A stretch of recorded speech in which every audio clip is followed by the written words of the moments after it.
Hola, soy Jessica Andrea Romero y con mi compañera Yomaira Mena vamos a tratar un tema de mucho interés como lo es el sistema nervioso central. Veamos.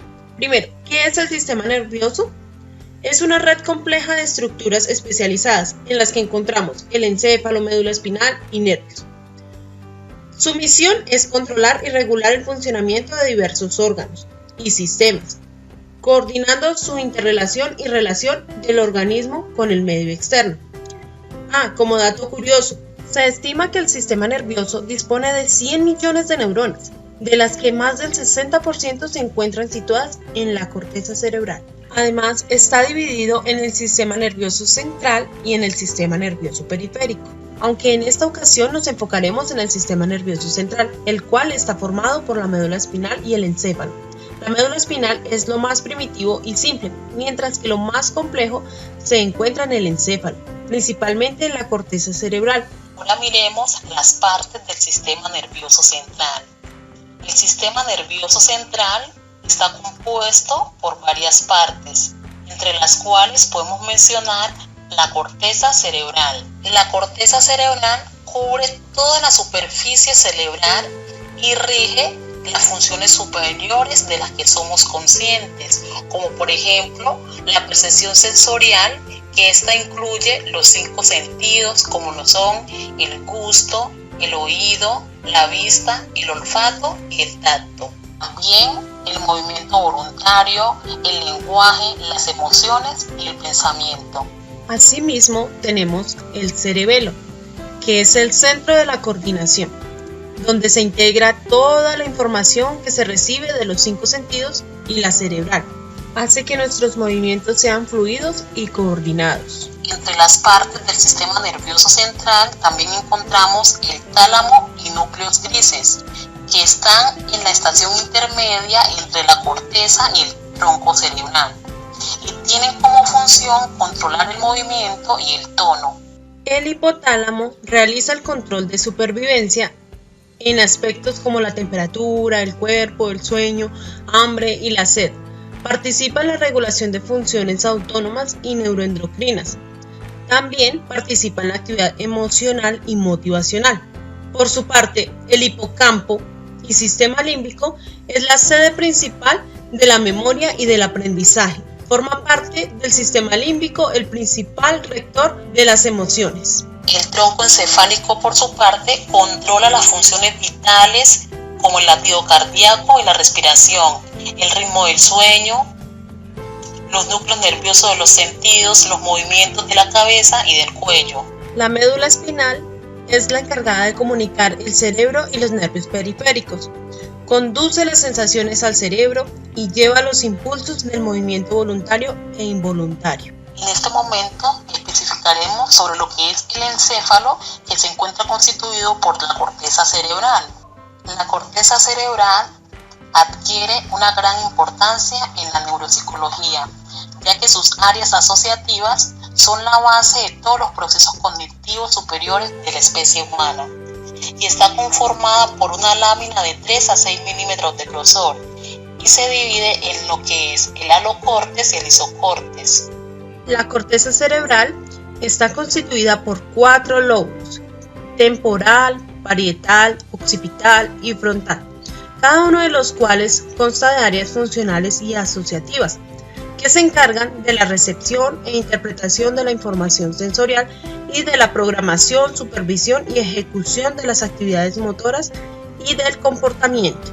La mayor parte de la corteza cerebral en la especie humana corresponde a corteza asociativa, las cuales se ocupan de integrar las informaciones correspondientes a los distintos parámetros sensoriales, como por ejemplo el brillo, el color, el movimiento, el timbre, la vibración, produciendo una percepción.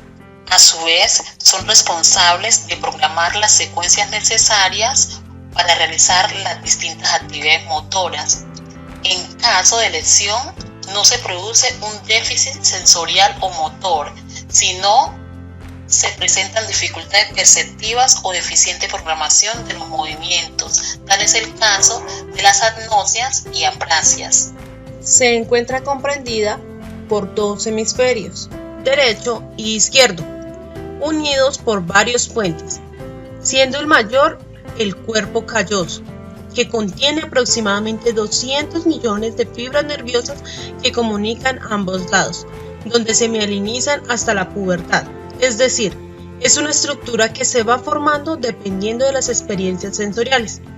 Es importante resaltar que cada hemisferio está constituido por 4 lóbulos separados por cisuras. Tenemos el lóbulo frontal, parietal, occipital y temporal, a los que se le añade en lo profundo el lóbulo de la isla, que se encuentra en el fondo de la cisura de Sirvio. Bien, profundicemos un poco sobre lo que es el alocortes y el isocortes. El isocortes se localiza en la cara interna de los lóbulos temporales y constituye solo el 10% de la cubierta gris del cerebro. El isocortes o neocortes constituye el 90% de la corteza cerebral, que a su vez está formado por 6 capas de neuronas distribuidas desde la vía madre hasta la sustancia blanca.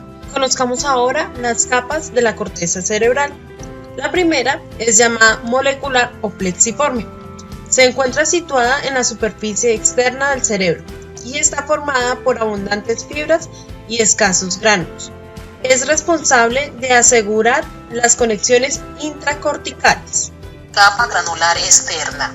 Esta capa está constituida por numerosas células granulares. También las fibras pueden ser propias o pueden provenir de neuronas de otras capas. Tiene una función sensitiva, recibe mensajes de otras zonas de la corteza y del subcortes, y su función es asesorar las zonas próximas de la corteza. La tercera, piramidal externa. Está formada por células piramidales que aumentan de tamaño desde la superficie hasta el interior. Cumple una función eferente que envía mensajes a otras zonas de la corteza cerebral y también es el origen de las fibras de asociación intrahemisféricas. Capa granular interna. Esta posee numerosas células granulares. Tiene una función sensitiva y recibe información desde diferentes núcleos talámicos y otras áreas de la corteza cerebral. La quinta, piramidal interna. Está formada por células piramidales medianas y grandes. Contiene células piramidales gigantes o de Betz. Su función es eferente y envía mensajes a los ganglios basales, al tronco cerebral y a la médula espinal. Finalmente conseguimos la capa multiforme o polimorfa, que es la capa más profunda y está formada por varios tipos de células, con predominio en las fusiformes. Esta capa da lugar a las fibras comisurales que unen ambos hemisferios entre sí y envía fibras hacia el tálamo. Ahora veamos la descripción de cada lóbulo. Primero tenemos el lóbulo temporal, que es importante para el procesamiento de la información sensorial y emocional. También participa en la fijación de los recuerdos a largo plazo, en relación con el hipocampo. Algunos aspectos de la percepción del lenguaje también se encuentran aquí. Lóbulo occipital. El lóbulo occipital es la región de procesamiento visual del cerebro de todos los mamíferos. Cabe resaltar que si se presenta un daño en la corteza visual primaria, puede causar ceguera. El lóbulo parietal se encarga de integrar la información sensorial que incluye el tacto, la percepción espacial y la orientación. La estimulación táctil de la piel se envía en última instancia al lóbulo parietal. Aunque sus competencias motoras son muy limitadas, dispone de algunas conexiones con estructuras subcorticales, participando en la ejecución de movimientos gruesos. También participa en el procesamiento del lenguaje. El lóbulo frontal. Este está situado en la parte frontal del cerebro y contiene la mayoría de las neuronas de dopamina y está implicado en la atención, la recompensa, la memoria a corto plazo, la motivación y la planificación. El tálamo es una estructura que sirve de estación de procesamiento de la información sensitiva, motora e interviene en el nivel de atención y alerta, es decir, como un centro intercambiador de informaciones sensitivo-motoras procedentes de la periferia o de la corteza cerebral. Está implicado en dirigir activamente cada estímulo hacia los canales perceptivos apropiados, así como en la regulación de la intensidad de los estímulos, gracias a los núcleos reticulares que posee. Mencionemos ahora las estructuras subcorticales. La estructura subcortical está conformada por diferentes núcleos, concretamente por 4, como lo es el hipocampo, el cerebelo, la amígdala y los ganglios basales. El hipocampo es un centro asociativo integrador supramodal. Su principal función es la de archivar y consolidar todos los recuerdos de manera detallada. Es importante destacar que el hipocampo no es el responsable del almacenamiento a largo plazo de la información. Este recibe informaciones directas o indirectas de otras regiones del cerebro, por lo que puede integrar todos los elementos en una sola experiencia. El hipocampo derecho se especializa más en la decodificación de material no verbal, como por ejemplo caras, planos, situación espacial, mientras que el izquierdo codifica el material verbal. El cerebelo es la mayor estructura anatómica del sistema nervioso, tras el cerebro, ocupando un alojamiento propio denominado tentorium o tienda cerebelo. Está situado en la parte posterior del encéfalo, por encima del tronco cerebral y por debajo de los lóbulos occipitales.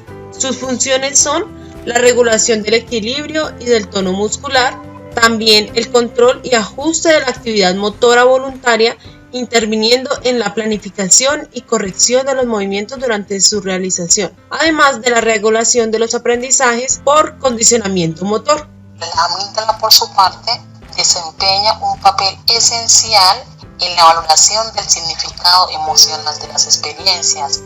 Es importante tener en cuenta que cuando se presentan lesiones en las amígdalas, estas impiden el aprendizaje condicionado de respuestas autónomas, especialmente del contenido emocional. Por último, veamos los ganglios basales. Están implicados en el control de los movimientos motores voluntarios y el procesamiento del aprendizaje. Estos cumplen dos funciones importantes. El primero hace referencia a la transmisión de la información al córtex, que permite el procesamiento selectivo y focalizado de la atención. Y el segundo es conectar las diversas estructuras del sistema límbico con las amígdalas, permitiendo que los procesos emocionales se integren con los procesos atencionales.